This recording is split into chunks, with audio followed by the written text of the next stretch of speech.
और आप सभी के हृदय में विराजे हुए रस देवता को प्रणाम करता हूँ। भाई साहब ने बहुत तारीफ कर दी। मैं मोदी जी की कसम खा के कहता हूँ ज़्यादा ऊंची ऊंची नहीं फांकूंगा, 5-10 मिनट आपके प्राण पीऊँगा, उसके बाद वीर गति को प्राप्त हो जाऊँगा। हास्य का कवि हूँ। हास्य के बारे में बता दूं कि पूरी सृष्टि में हंसने की विधा ईश्वर ने केवल मनुष्य को दी है।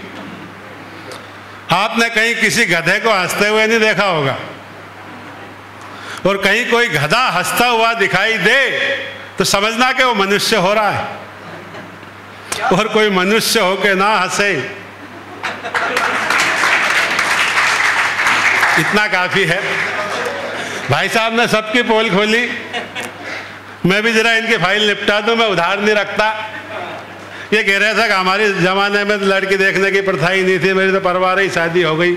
उस समय भी थी भाई साहब लड़की देखने की प्रथा, लेकिन भाई साहब को ले गए एक बार इनके पिताजी को लड़की दिखाने, तो अंदर गए कमरे में, लड़की को बिठा दिया और भाई साहब को बिठा दिया। हमारे पिताजी भी साथ थे इनके पिताजी के साथ, तो सब बैठे रहे, ये बात ही नहीं करें। तो हमारे पिताजी बड़े समझदार थे, वो इनके पिताजी से बोले चलो अपन बाहर चलें, लड़के लड़की कुछ बात कर लेंगे, कुछ बात बन जाएगी। वो बाहर आ गए, फिर भी आधे घंटे तक अंदर बैठे रहे, कोई बात ही नहीं करी। आधे घंटे बाद इन्होंने बड़ी धीरे से मुंह खोला और बोला बहन जी आप कितने भाई बहन हैं? वो बोली भैया अभी तक तो 2 थे, तुम आ गए तो 3 हो गए। बोले लाल जी बहुत अच्छे कवि, आंसू कवि है, धांसू कवि है। इन्होंने अभी बताया कि हमने अध्यापकों का वो सम्मान बंद कर दिया और पुलिस का सम्मान शुरू कर दिया। ये गुरुग्राम में खड़ा हूँ मैं, गुरु अब इस लायक ही नहीं रहे कि उनका सम्मान करा जाए। अब तो गुरुओं को पुलिस के हवाले ही करना चाहिए। इस देश में जितना बाबा में उधम मचाया इतना किसी ने नहीं मचाया होगा भाई साहब। पिछले दिनों मैं तो हरिद्वार गया, नहाने लगा नदी में, गंगा जी में स्नान करके बाहर आया। 10-20 महिलाओं ने एक नंगे बाबा को आते हुए उनके चरण छू लिए। बच्चों से बोला कि आप भी चरण छुओ, अपने अपने पतियों से बोला कि आप भी आओ चरण छुओ बाबा के। सबने उस नंगे बाबा को घेर लिया। तो बाबा घबरा गया, बोला मैं कोई बाबा आबा नहीं हूँ, मैं तो नहाने गया था, किसी ने मेरे कपड़े चुरा लिए। बोले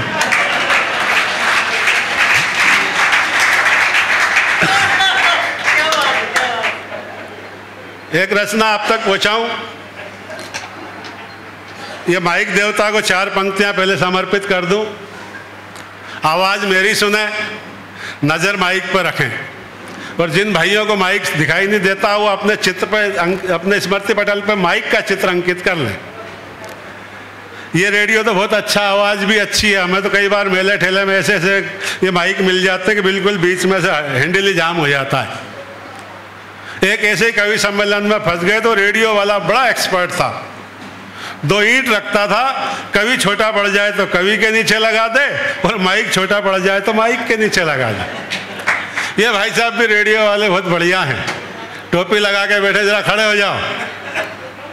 इनकी एक आदत है hello testing, hello testing, hello testing. मैं जब 12 बजे अंदर आया, जब टेस्टिंग चल रही थी इनकी, कई बार ये सपने में भी ऐसे ही चिल्लाते रहते हैं। एक बार 1 बजे रात को सपने में चिल्ला रहे हेलो टेस्टिंग, हेलो टेस्टिंग। तो पत्नी ने एक झापड़ दिया, बोले टेस्टिंग ही करते रहेगा, एक प्रोग्राम भी दिखाएगा वो।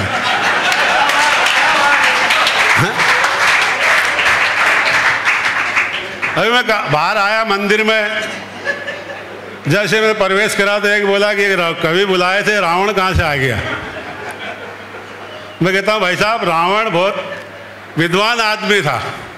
आज कहीं महिला के पीछे कोई गुंडा पड़ा हो, एक तरफ मंदिर हो, एक तरफ रावण की कुटिया हो, तो महिला रावण की कुटिया में घुस जाएगी, लेकिन मंदिर में किसी बाबा जी कुटिया में नहीं जाएगी। सभी कवियों ने अपनी अपनी पत्नियों पे कहा। मैं कहता हूँ पत्नी किसी के बस में नहीं आती भाई साहब, लेकिन बाबाओं के बस में आ जाती। माता सीता के साथ भी यही धोखा हुआ। ये आस्था रखती है, हमसे ज्यादा आस्था में विश्वास महिलाओं का होता है। एक गाय की रोटी निकालती हैं, एक कुत्ते की रोटी निकालती है। लेकिन आजकल विपरीत हो गया। गाय नहीं मिलती, कुत्ता नहीं मिलता, शाम को पति आता तो उसको ही परोस देती ताकि गाय सरे की मूंछ नीचे मुंडी रखे और कुत्ते सरे की पूंछ हिलाता रहे। मैं महिलाओं का बड़ा सम्मान करता हूं, तो मैं छंद सुना रहा था कि माइक देवताओं को समर्पित, कि वाणी को बढ़ाने वाले, भोंगे में ले जाने वाले, भैया जी का तन ऐसा धड़ जैसे सांप का, बिल्कुल फन फैलाए खड़ा रहता है। ये नया नया नेता, नया नया वक्ता, इसके सामने इसकी पिंडली कांपती। कि वाणी को बढ़ाने वाले, भोंगे में ले जाने वाले, भैया जी का तन ऐसा धड़ जैसे सांप का, कि चोटी तेरी कारी कारी, पाँव तेरे भारी भारी, पतली कमर पे हैंडल है टाप का, कि तेरा उपयोग करे साधु संत नेतागण, माइकल जैक्सन मुख चुमे आपका, और छोटे बड़े भिन्न भिन्न माइक बने देश में, आज तक नहीं बना कवियों के नाप का। हर बार सेट करना पड़ता भाई साहब। और बात मूंछों की थी, मैं मूंछों से आपको याद दिलाऊं, इन मूंछों के कारण मुझे बहुत तकलीफ होती है। एक बार आगरा कवि सम्मेलन से वापस गया इंदौर, तो रास्ते में भिंड मुरैना डाकुओं का एरिया पड़ता है। रात को मेरी गाड़ी खराब हो गई, मैं बाहर निकला तो डाकुओं ने घेर लिया और पुलिस वाला समझ के पीटा। मैं उनसे बचा जैसे तैसे, वहाँ से खिसकर पुलिस में रिपोर्ट लिखाने गया तो पुलिस वालों ने डाकू समझ के पीटा। यहाँ तक कि इन मूंछों कारण बच्चे भी बड़ा मजाक उड़ाते हैं मेरा, मुच्छड़ अंकल कहते हैं। एक तो इतना बदमाश कि बोले अंकल आप मूंछ बेचोगे? अब मैंने कहा यार ये कैसा सवाल है, मैंने टालने के लिए कह दिया हाँ बेचूंगा। बोले कितने में? मैंने कहा 1000 में। और नोटबंदी का समय था, पता नहीं कहाँ से वो लाल नोट ले आया। बोले ये ले अंकल आपकी मूंछ, अब दो आपकी मूंछ। मैंने कहा जा कैंची लेके आ। वो कैंची लेके आया, 10-20 लड़कों को साथ लाया। बोला अंकल की मूंछ साफ, अंकल की मूंछ साफ, और मेरे को ला के कैंची दे दी। बोले अंकल मूंछ दो। मैंने कहा ला। मैंने कैंची ली और गर्दन पे से बाल काट के दे दी। बोला अंकल बेईमानी नहीं, बात मूंछों की हुई थी। मैंने कहा बेटा ये मेरा शोरूम है, माल मैं गोदाम से देता हूँ।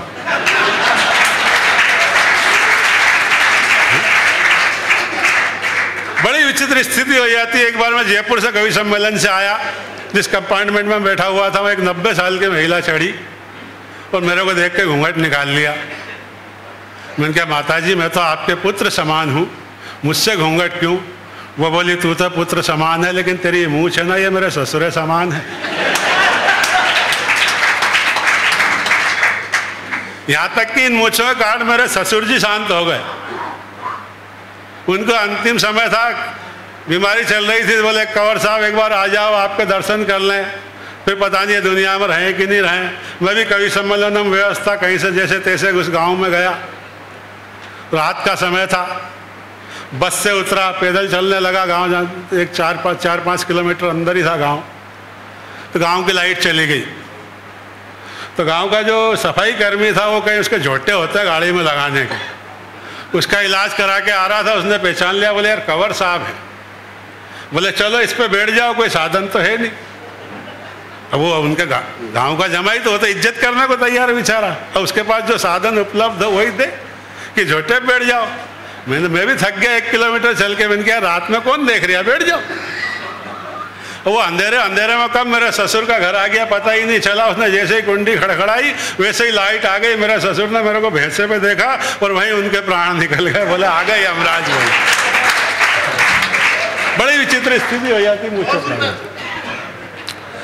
एक क्षण देखिए हास्य का, एक दुबले पतले आदमी का विवाह भारी भरकम महिला से हो गया। देखता क्या है, उसकी श्रीमती पूरे पलंग पे अतिक्रमण करे हुए बैठी है, और जो स्वामी के लिए दूध बादाम लाई थी वो खुद ही पी रही थी। ऐसे में कमजोर आदमी व्यंग कर सकता है। देखिए एक छंद हास्य का, कैसे व्यंग करता अपनी पत्नी पे, कि दारा सिंह की बेटी है कि भीम की तू पोती है, 100 हाथियों का बल काया में समाया है, और मन में लिए है प्यास तेरा ये चरण दास, राम राम रट कर कमरे में आया है, कि मैं तो मात्र गोरी देखो 150 ग्राम का हूँ, ऊपर वाले ने भी कैसा जोड़ा ये बनाया है, और ऐसा लगता है तेरा मेरा ये मिलन गोरी, जैसे फूल गोभी पर मच्छर बिठाया है। अब उनकी पत्नी पहली बार पग फेरा होता है, मायके गई, तो सहेलियों में जिज्ञासा होती, बताओ दा कैसा क्या प्रोग्राम रहा। वो बताती सब बात की मौज, कोई तकलीफ नहीं। तकलीफ है तो एक ही बात की कि पूरा परिवार दुबला पतला है, हवा हवाई। ससुराल पक्ष से वो भी अपने व्यंग बाण सुन के गई थी, तो वो भी अपने ससुराल के पक्ष के बारे में बताती व्यंग करते हुए कि कैसे दुबले पतले हैं। एक हास्य का छंद और फिर मैं आपको एक रचना पहुँचाऊँगा, कविता। कैसे बताती कैसे दुबले पतले हैं। और मेरा तो दावा है कि पुरुषों से अच्छा महिलाएं व्यंग कर लेती हैं। मुझे सिगरेट पीने की आदत है, कई बार माचिस नहीं होती, पड़ोस में एक सभ्य महिला रहती, मैं उनसे मांग लेता हूँ कि भाभी जी जरा माचिस हो तो देना। एक दिन बोली, भैया माचिस तो नहीं है, ये मेरी सास आई है, इसको ले जा, जहाँ भी जाती है वहीं आग लगा देती है वो। बहुत अच्छा व्यंग कर लेती महिलाएं।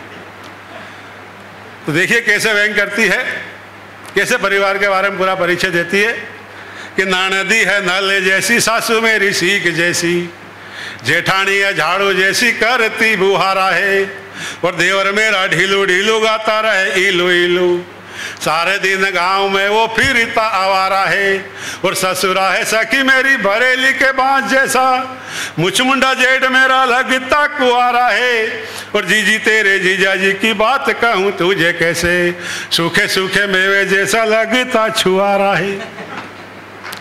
एक रचना जिससे मेरे को पूरे देश में पहचान मिली। हंसाने को और भी कई उपक्रम है, लेकिन आज ये वातावरण थोड़ा सा अलग टाइप का है। केवल अपनी प्रतिनिधि रचना आप तक देना चाहता हूँ। शीर्षक है प्रौढ़ शिक्षा। सरकार पिछले दिनों एक प्रोग्राम चल रहा था जिसका नाम आजकल दे दिया गया पढ़ो पढ़ाओ। कि सरकार ने जैसे ही प्रौढ़ शिक्षा का अभियान चलाया, ये जब ये प्रोग्राम चल रहा था तो जो ट्रेन में जूते पॉलिश करते थे या होटल में चाय बेचते थे, उन बच्चों के लिए कोई प्रोग्राम नहीं था सरकार के पास, और एक तरफ सूखे पेड़ों में पानी सींच रहे थे। यहीं से चिंतन, इस रचना का चिंतन वहीं से उठा। शीर्षक है प्रौढ़ शिक्षा। कि सरकार ने जैसे ही प्रौढ़ शिक्षा का अभियान चलाया, ये खबर सुनते ही बुढ़ों का बचपन लौट आया। गांव गांव शहर शहर स्कूल खोले, हम नहीं पढ़ेंगे, कुछ शरारती बुढ़े बोले। तभी शिक्षा अधिकारी बोला, तुम्हें क्या, तुम्हारे बाप को पढ़ाया जाएगा और संपूर्ण राष्ट्र को साक्षर बनाया जाएगा। अरे निरक्षर ये दुनिया छोड़ जाओगे तो क्या ऊपर भी जाके अंगूठा लगाओगे। इसलिए कल से गांव में एक पाठशाला खोली जाएगी और सबको पढ़ाने शहर से एक मैडम आएगी। मैडम का सुनते ही बुढ़ों की धड़कनें बढ़ने लगी और एक चालू किस्म के बुढ़े की दाईं आंख फड़कने लगी। मुस्कुराते हुए पड़ोसी बुढ़े से बोला, यार बड़ा मजा आएगा जब मैडम पढ़ाएगी, बचपन तो बचपन, हमारी जवानी भी लौट आएगी। सारे बुढ़े हसीन सपनों में खो जाने लगे और सबको माधुरी दीक्षित के सपने आने लगे। तो सज सवर के 60 साल का ये बालक पढ़ने को चला। उसका ये उतावलापन अम्मा जी को खला। पड़ोसन से बोली, देखो इस बुढ़े की चाल में क्या बागपन छाया है, और पढ़ना जरूरी है, इसे 60 साल में समझ आया। तभी पड़ोसन बोली, हाँ बहन, रामू का बप्पा भी बैरंग स्कूल गया है, और बोलेगा क्या खाक, 32 ही तो घर भूल गया है। सारे बुढ़े बैठे थे क्लास में लिए आशा, तभी छा गई निराशा। शिक्षा अधिकारी बोला कि मैडम नहीं आएगी। बुढ़े बोले, हाँ अब हमें कौन पढ़ाएगी। शिक्षा अधिकारी बोला, इस समस्या का समाधान किया जाएगा, फिलहाल तुम्हें नत्थू सरपंच पढ़ाएगा। नत्थू सरपंच का नाम सुनते ही बुढ़े बिचकने लगे। कुछ बुढ़े सकरी गली से खिसकने लगे। बचे हुए बुढ़ों को नत्थू सरपंच पढ़ा रहा था, पीछे बैठा एक बुढ़ा बीड़ी सुलगा रहा था। तभी नत्थू सरपंच ने एक अखंड भारत के पुराने नक्शे पर छड़ी रखते हुए एक इंटेलिजेंट बुढ़े से पूछा, बताओ ये पंजाब है कि सिंध है। वह बोला, सर मैं कैसे बताऊं, मुझे तो मोतियाबिंद है।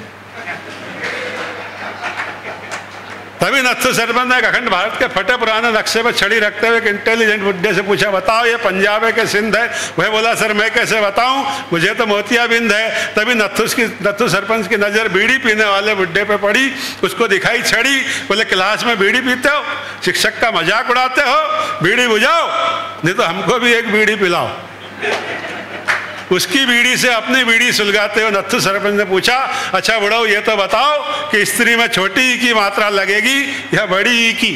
वह बोला, सर सीधी सी बात है, यदि स्त्री छोटी होगी तो छोटी ई की लगेगी, बड़ी होगी तो बड़ी ई की लगेगी। नत्थू सरपंच बोला, तुम्हें क्लास से भगा दूंगा। तुम्हारे माथे से साक्षरता की लाइन मिटा दूंगा।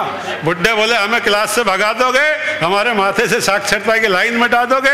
ये कह के बुड्ढे सटक लिए, नत्थू सरपंच ने हाथ पैर पटक लिए। खाली क्लास में बैठा नत्थू सरपंच तंबाकू मल रहा था और साक्षरता का अभियान केवल कागजों पे चल रहा था। तभी नत्थू सरपंच ने एक चाय वाले को बुलाया। चाय लेके एक 10 साल का बालक आया। वह बोला सर मुझे पढ़ा दीजिए, बदले में भले ही आप चाय के पैसे मत दीजिए। नत्थू सरपंच बोला बेटा इस क्लास में केवल बुड्ढों को पढ़ाया जाएगा, तेरा नंबर तो 50 साल बाद आएगा, तेरा नंबर तो 50 साल बाद आएगा। जिस दिन इस देश का बच्चा साक्षर हो जाएगा, संपूर्ण राष्ट्र साक्षर हो जाएगा। संपूर्ण राष्ट्र